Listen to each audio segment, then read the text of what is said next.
అయినాడు, అరెస్ట్ చేయలే, అరెస్ట్ అయినాడు. ఇప్పుడు ఆ బట్టేబాజ్ సంగతి తేలుస్తా అని చెప్పినాడు మొన్న. ఇప్పుడు ఆయన అరెస్ట్ కావడము, ఈయన ఈ స్టేట్మెంట్స్ ఇవన్నీ ఇవ్వడము, ఆ రకంగా ఏంటంటే మద్యం కుంభకోణాన్ని డైల్యూట్ చేసి ఒక వ్యక్తి కసిరెడ్డి రాజారెడ్డి వరకే దాన్ని పరిమితం చేసేటువంటి ఒక ప్రయత్నం జరుగుతుంది.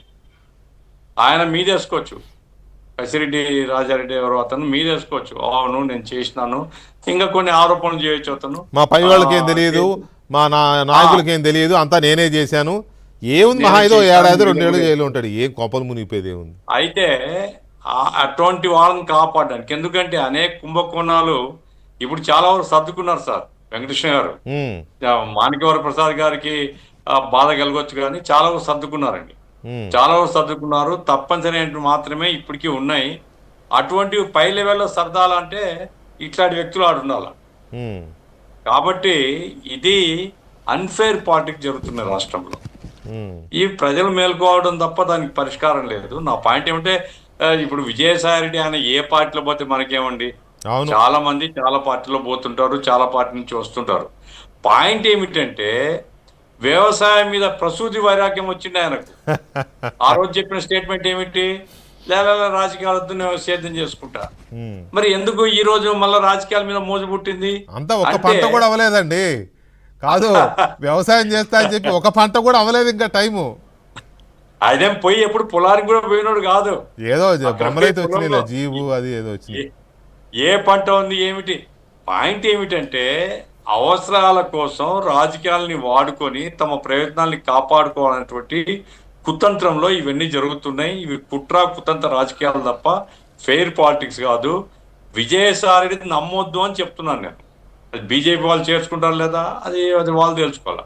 విజయసాయిరెడ్డి లాంటి వాళ్ళని నమ్మొద్దు. ఎందుకంటే విజయసాయిరెడ్డి ఇప్పుడు ఏదో కొత్తగా కాదండి, విజయసాయిరెడ్డి ఆల్రెడీ ట్రాక్ రికార్డ్. అది మొత్తం అన్ని కేసులో ఏటు అతను, అవును, మొత్తం క్విడ్ ప్రోకోలో, మొత్తం ప్రజాధనం కొల్లగొట్టడంలో, అధికార దుర్వినియోగంలో, రాష్ట్ర ప్రయోజనాలు తాకట్టు పెట్టి డబ్బు 100 కోట్ల రూపాయలు కొల్లగొట్టడంలో సలహాదారు ఇతను. లెక్కలు మొత్తం అకౌంట్స్ అన్ని కూడా చూసేది ఇతనే, ఇతని సలహాతో నడిచింది. కాబట్టి ఇట్లాంటి వ్యక్తి ఎక్కడున్నా కానీ ఆ పార్టీని కూడా నాశనం చేస్తాడు. కాబట్టి ఇటువంటి వ్యక్తిని దర్జీయకుండా పెడితేనే ఇప్పుడు. ఎందుకంటే సార్ శరత్ చంద్రారెడ్డి ఆయన ఢిల్లీ స్కామ్ లో లోపల, ఆ తర్వాత ఇప్పుడు ఏమిటి, అది అది కూడా లిక్కర్ స్కామే, అక్కడ లిక్కర్ స్కాము, పోర్టు స్కాము, ఇక్కడ స్టేట్ లో లిక్కర్ స్కాము, దానికి 100 కోట్ల రూపాయలు ఇప్పిమంటే ఇప్పించినాను నేనని చెప్తున్నాడు. కాబట్టి ఇది అన్లాఫుల్ హవాలా డీల్తో మొత్తం రాష్ట్ర ఖజానాను, రాష్ట్ర ప్రజా జీవితాన్ని కల్లోలం చేసి ప్రజాధనం కొల్లగొట్టేటువంటి వ్యక్తులు ఇటువంటి వాళ్ళందరూ. నన్ను అడిగితే ఈ మాఫియా డాన్స్ వీళ్ళందరూ. ఇటువంటి వాళ్ళని ఏ పార్టీలో చేర్చుకున్నా, భానుప్రకాష్ రెడ్డి మాట నిజమై చేరలేదు అనుకోండి సంతోషం, కాదు భానుప్రకాష్ రెడ్డి గారికి కూడా ఇన్ఫర్మేషన్ లేకుండా చేరుతాడు అనుకోండి, అటువంటి వ్యక్తులను చేర్చుకున్న ఏ పార్టీ కూడా ప్రజలు విశ్వసించరు. కాబట్టి ఆయన అన్ని పార్టీలు కూడా బహిష్కరించాలా, దూరం పెట్టాలా. వైసీపీ ఇప్పటికేదో బట్టే బాధ అన్నాడు అని నేనేమి వైసీపీ వాళ్ళు ఇతన్ని డిజోన్ చేస్తున్నారని నేను అనుకోవడం లేదండి. వైసీపీ యొక్క స్ట్రాటజీలో భాగంగానే ఇతను యాక్ట్ చేస్తున్నాడని నా అభిప్రాయము. ఎందుకంటే కూటమి ప్రభుత్వానికి కళ్ళెం వేయాలా, కూటమి ప్రభుత్వం తొందరపడకుండా చూడాలా, అట్లాగే కేంద్రంతో ప్రయోజనాల్ని కాపాడుకోవాలా.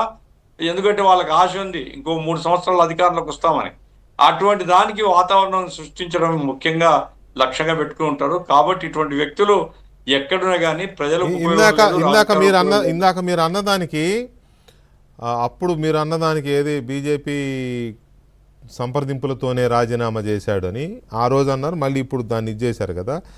అది ఇందాక చెబుదామంటే ఈ పాయింట్ వచ్చింది మధ్యలో, మనకి లిక్కర్ పాయింట్ వచ్చింది కాబట్టి దానికి సంబంధించి ఆ రోజున రాజీనామా చేశాడు, మళ్ళీ ఇప్పుడు రాజ్యసభ అవసరం లేదు నాకు, వేరే ప్రత్యామ్నాయంగా వేరే పదవేదో కోరుకుంటున్నాడు అని అంటున్నారు ఆయన మనుషులో ఎవరో అంటున్నారు. ఆయన అనలేదులే, ఆయన మాత్రం నేను రాజకీయాల్లోకి వస్తా అంటున్నాడు.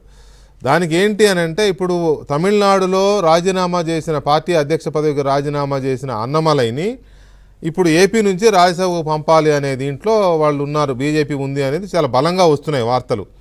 ఎందుకంటే ఆయన తమిళనాడులో అక్కడ ఉంటే అక్కడ అన్నాడీఎంకేతో పొత్తు ఇవన్నీ కొద్దిగా ఇబ్బందికరం అయ్యే అవకాశం ఉంది కాబట్టి ఆయన ఏదో రాజ్యసభ మంత్రిగా చేయాలని కూడా అనుకుంటున్నారు. రాజ్యసభ తీసుకుని కేంద్ర మంత్రిగా చేయాలి అనే దాంట్లో ఒక చర్చ నడుస్తోంది. అది ఏపీ నుంచే జరుగుతుంది కాబట్టి దీనికి ముందే ఒక చర్చ జరిగిందా ఏమో తెలియదు కదా. సో ఇటువంటి దానికి ఎంతవరకు అవకాశం ఉంది